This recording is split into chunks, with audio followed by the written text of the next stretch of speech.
A story for Canadian Storytelling Week. Our theme this year is truth. And the story I have is a fable from our political history. It was brought to us by two members of Parliament back in the 1940s.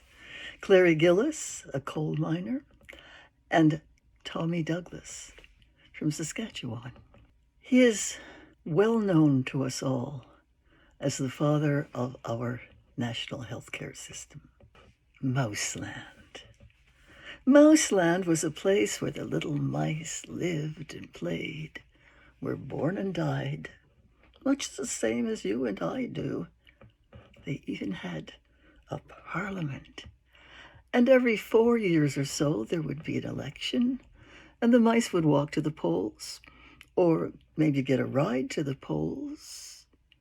And if they got a ride to the polls, they got a ride for the next 4 years afterwards, just like you and me. In their case, it was because they always elected a government of big, fat, black cats. I think you might consider it strange to have mice electing a government of cats. But look at our history and the history of many other countries, and you'll realize that it's probably we aren't that much smarter than the mice. I'm not saying anything against cats. Nice fellows. They governed with dignity. They made good laws for cats. One law was that mouse holes had to be big enough so a cat could get its paw inside. Another one of the laws was the speed limit. It was very low for mice, and that was so that a cat could get his breakfast without making too much effort. Oh yes, all the laws were good laws for cats. But for the mice, life was getting harder and harder. And finally, one day, they all decided to vote en masse, to vote out the black cats and vote in white cats. The white cats ran a terrific campaign. What Mouseland needs is vision. Mouseland doesn't need these old-fashioned little round mouse holes. What Mouseland needs is square mouse holes. If you vote for us, we will bring you square mouse holes. And they did. The only trouble was the square mouse holes were twice as big as the round mouse holes, and a cat could get 2 paws inside. Things got worse and worse.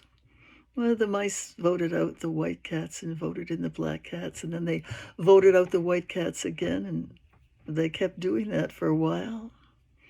Finally, they voted in half white cats and half black cats, and that was known as a coalition. That didn't work too well either. They voted for cats with spots on. They could squeak, squeak, squeak in little voices, just like the mice. But when it came to eating, they were cats. You see, my friends, the trouble was not with the color. It was that they were cats. Cats will never make laws that are good for mice. They will always make laws that serve their own interests. Then one day, along came a little fellow with an idea. My fellow mice, why do we always keep voting for the cats? We should elect a government of mice. Everyone stopped and stared. They looked at him and they said, "Bolshevik, throw him in prison." And they did. My friends, I want to remind you, you can throw a mouse in prison. You can throw a man in prison. But you cannot throw an idea in prison. Thank you, Tommy Douglas.